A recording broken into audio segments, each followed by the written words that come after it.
Okay, hi there everybody. Okay, this is another writing for CPE. It says write an article about the day of the Triffids, focusing on what makes the book frightening.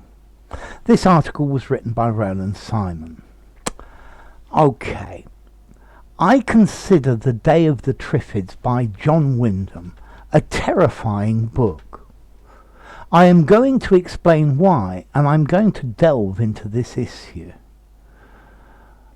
Okay, yeah, so let's see. I am going to and going to twice. I'm going to explain why, and so technique, and furthermore, I will delve into this issue. Sorry, I should have put capitals. Furthermore, I will delve into this issue. I like this word delve. So what you've written before is not wrong. This just sounds a lot better. Double going to, try and change the structures and things. Yeah? Okay. The book begins with a sequence of heavy, spectacular comet showers. Okay, so a sequence, that sounds fine, and showers I quite like as well. You've got a little problem here though, heavy, spectacular. So the first thing I would say is this question of order. Well, most normally it's the questions about the order of adverbs, but here the order of adjectives as well. Okay, I have an easy rule that you can try, and it usually works. Spectacular is much more subjective. Heavy is much more objective. So if it's subjective, that's your opinion. It's an opinion.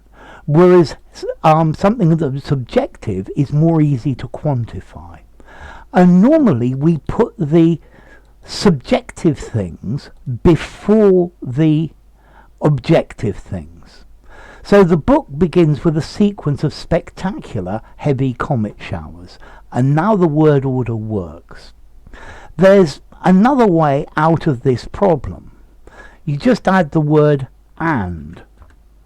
So the book begins with a sequence of heavy and spectacular comet showers. Or heavy and spectacular. The and, if you separate them, then you can change the word order. I was thinking about a third solution to this as well. A sequence of spectacularly heavy comet showers. But this changes the meaning. Because if we say spectacular without the adverb, spectacular comet showers. If we say spectacularly heavy, it's the heaviness of them that is spectacular. And I know this book quite well, and the comet showers are spectacular. Therefore, I'm going to leave it with a sequence of spectacular heavy comet showers. While every person is observing the appearing incandescent light of meteors with awe. So, every person. Firstly, every person I don't like very much. Everybody. But let's change that again. While the whole world is observing the appearing incandescent light of the meteors. I'm not terribly happy with the appearing either.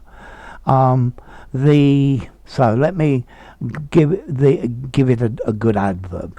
Mesmerizing. The observing the mesmerizing incandescent light of with awe. No one knows what it will cost them for watching it.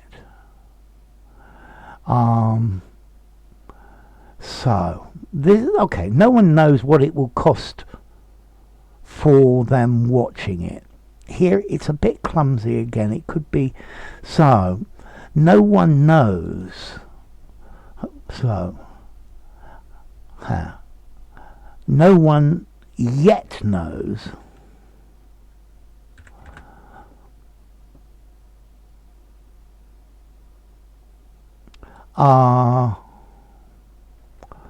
the price that will have to be paid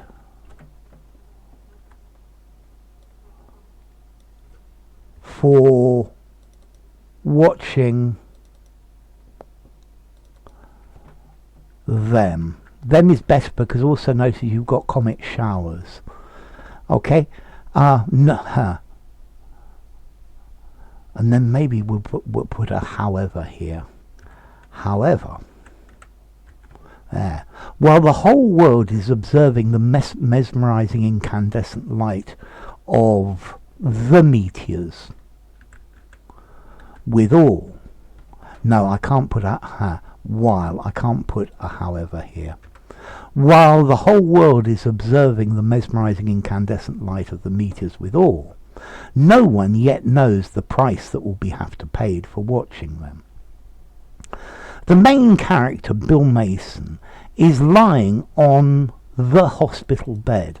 So if you say though, we all know exactly which hospital bed you're talking about. A hospital bed, one of the many.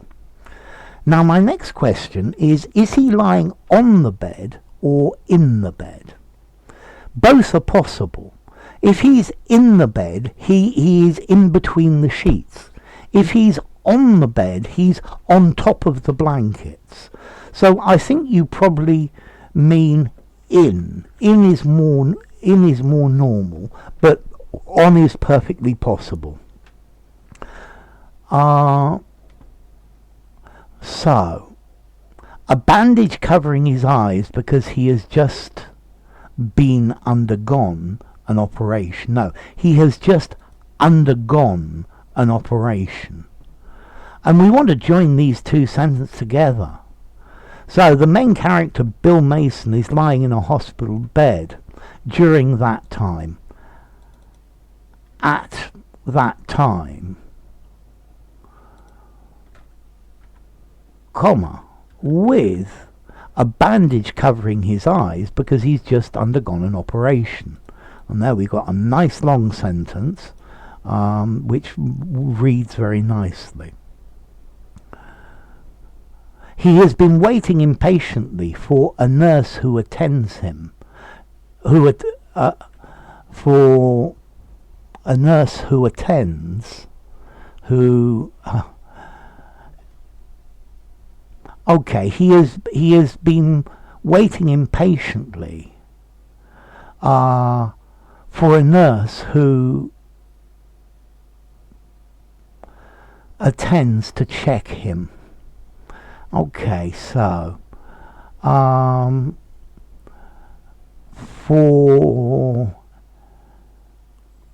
okay, let's see, how do I make this sound better?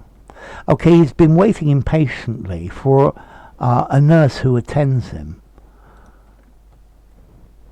to come and check him. He has been waiting impatiently for a nurse who attends him to come and check how he is. Eventually, in the fear of failed operation, being blind permanently, Mason tears off his bandages. He will have to see the truth, which await him outside of the premises. Okay, so yeah, I can understand it, but it's not very well put together. Okay, eventually, so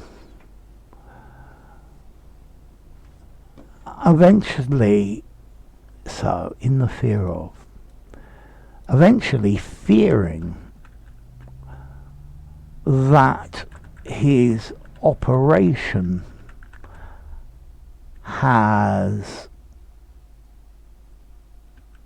failed and then has failed.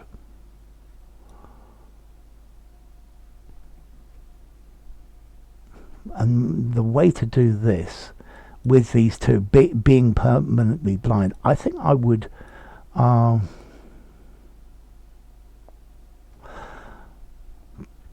permanent blindness.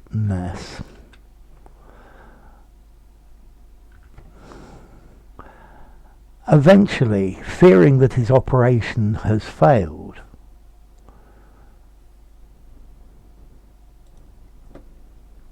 which would mean permanent blindness. Yes, that reads much better now. Eventually, fearing that his operation has failed, which would mean permanent blindness, Mason tears off his bandages.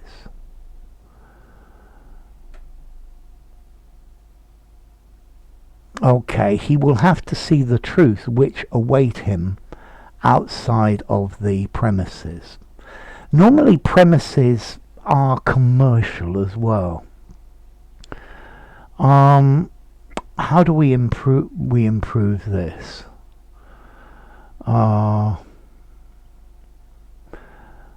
So he will have to see the truth which await him.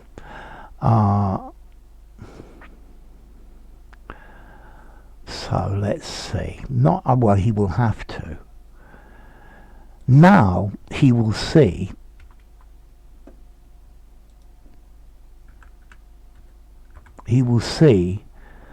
the truth. So and now he will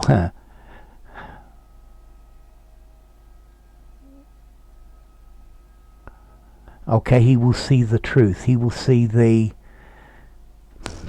I'm going to change this, chaotic situation which awaits him,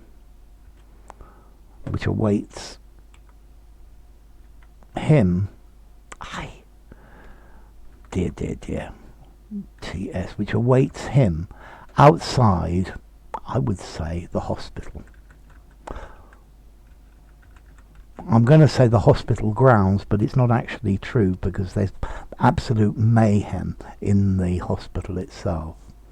Now, you could probably say something like, now he will see the chaotic situation which awaits him outside the hospital. Mason is a biologist who carries out experiments with a new carnivorous flora, the Triffids. Yeah. He suspects that these devilish plants are bioengineered. I think better would be have been bioengineered in Russia. And they have absconded from a laboratory. When scientists discover that the hellish plant produces oil, there is heavy Trifid oil,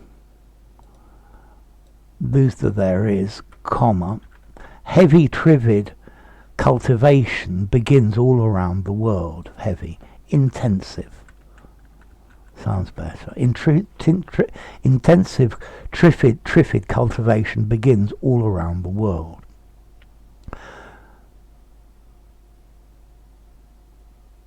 When Mason is meandering in the chaotic London, he realizes that most of the people are blinded on the earth by the spectacular astronomical phenomenon.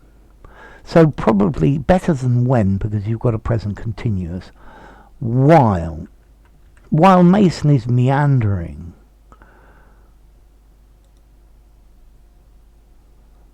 through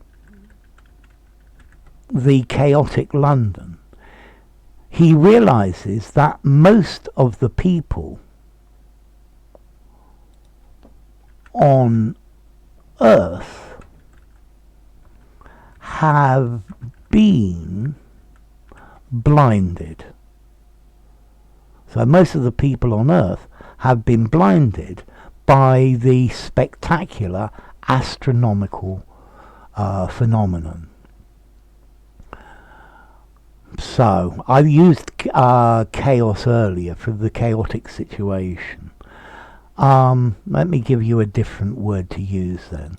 Through the mayhem of London. Okay, that like that we are avoiding using chaotic twice. So, while the prevalent blindness puts the entire human society, so firstly to throw into chaos, it's a much better collocation, to throw into chaos. While this prevalent blindness throws the entire human society into absolute, just adding chaos. The walking plants devour every living creature they come across easily. So, easily. This is an interesting one with the position. By putting easily here, to me it gives the idea that they come across these people easily. And we want this easily to define devour. The walking plants easily devour every living creature they come across. When Bill leaves the hospital behind, he does not know what awaits him outside. Again, await. Most blind people are bereft of guidance. They are wandering aimlessly. And then you've used this phrase again. So, while he is, so instead of meandering, wandering,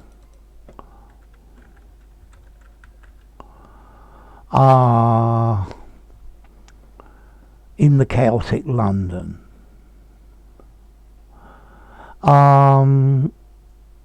so in chaos, so mayhem, so instead of chaotic London, because you're already he's wandering through the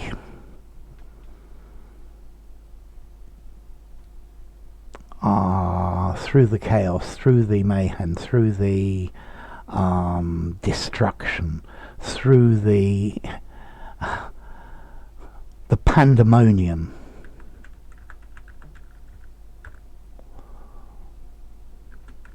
In London, he comes across Jocelyn Playton, whom he rescues.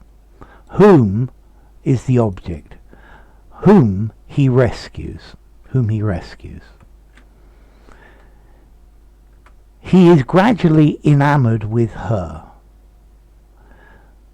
So he gradually, this just sounds better, becomes enamored with her as they're trying to go through, to travel through the metropolis. Yeah, that Metropolis then gives me an idea. Pandemonium in the city. Total visual impairment causes a major setback to the entire human society. The attack of the monsters coincides with the tail of the meteor. The tail of the meteors.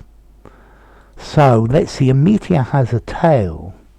The attack of the monsters coincides with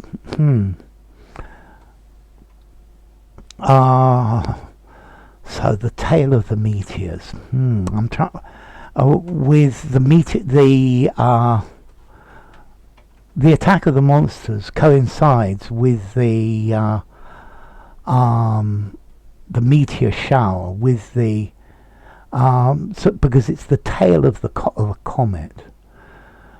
So the attack of the monsters coincides with the tailing off of the meteor showers. The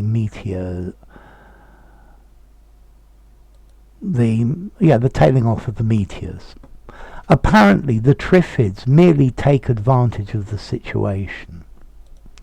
How some able-sighted people try to help the blind, while others treat them as slaves. So, how? It doesn't work. We see how some able-sighted people try to help out the blind, while others treat them as slaves. The novel is concerned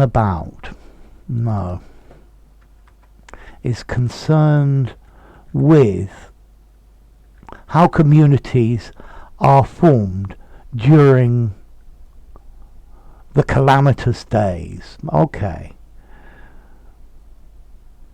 Is concerned with. The novel is concerned with. The novel is concerned with. I don't like that much. It gives us a glimpse of how communities are formed during the calamitous days. Not only did this novel pave the way for a succession of post-apocalyptic tales, but it also heralded the possible negative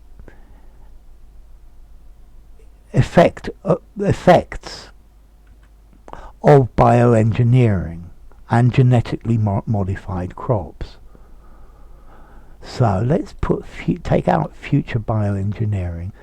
The possible future negative effects of bioengineering and genetically modified crops. What would happen if we opened Pandora's box? Nothing more. No article with it. In conclusion, I feel that The Day of the Triffids is a terrifying book because it is able to lift the veil of society, and it reminds us of the potential consequences of meddling with nature. Okay, we made it. So, let's see. First thing, does it answer the question? So it says, write an article about The Day of the Triffids, focusing on what the book makes the book frightening. I think there's a lot of focusing on the story and not really the things that make it frightening. So fear of blindness, fear of chaos, fear of experiments, fear of the Triffids, fear of science escaping. I think it needs more focusing on what is so frightening about it. Yeah, a frightening post-apocalyptic situation. So maybe 3 out of 5. How adventurous are the structures? You've definitely got, and this not only but also with an inversion. I think probably again 3. How well does it read? How cohesive is it? I've had to make a lot of changes, and I don't find this one very cohesive. I think 2.5 in cohesion. Grammatical mistakes. There are a lot of grammatical mistakes here. It needs to be better than this, and I think probably at CPE I'm going to give it a 2 out of 5 for the grammatical correctness. The mistakes are getting in the way of the essay. Also, going back to the cohesion, you repeat the same phrases too many times. Try and avoid that. And then lastly, what about the vocabulary used? The vocabulary is quite good. I quite like it. I think I'd probably give it a 4 for vocabulary, because there's definitely some good words here. Bearing in mind the slew of grammar mistakes, I think I'd probably give it a CPE pass, maybe a 5 out of 10. So this is a C grade pass. It's a pass, but I've seen you do better. So thank you all for watching.